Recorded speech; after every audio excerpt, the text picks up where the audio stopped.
South Dakota fans here in Grand Forks today. Tough watching there for a bit. No baskets down the final 7 minutes of the first half until Stanley Muda got that last bucket to end, but was a 15-0 run for UND.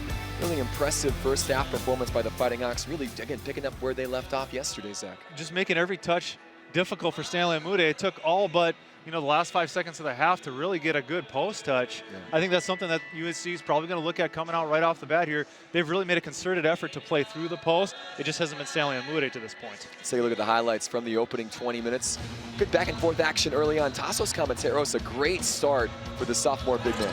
He did a good job being patient when he gets the ball in the post and playing strong whenever he gets a touch. Kamateros with 6 points in the early stages. Cannon Coster, who's a bit part player for this team, only averages 6 minutes a game. 12 minutes for him in the first half.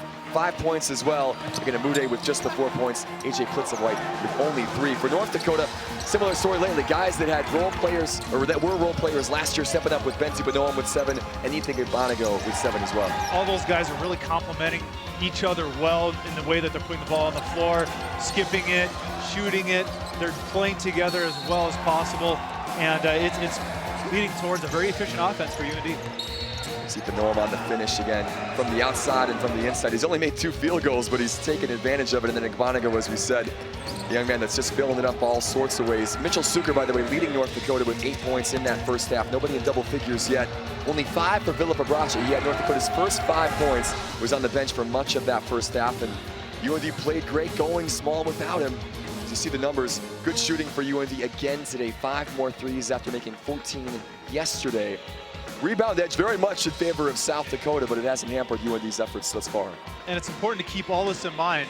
Now, Philip Abracha has largely been a non-factor in this first half. 5 points, but sat probably the last 7 minutes of that first half, and UND was able to expand that lead, actually. They get a fresh Philip Abracha to start out the second half. Can he take them home? One other game going on here around the Summit League. We're going to talk about that one when we come back. A big one down in Tulsa between South Dakota State and Oral Roberts. Big one here today as well. 12-point ball game. North Dakota halfway home to their first season sweep of the year. Stick around, more to come on the Halftime Report when we come back.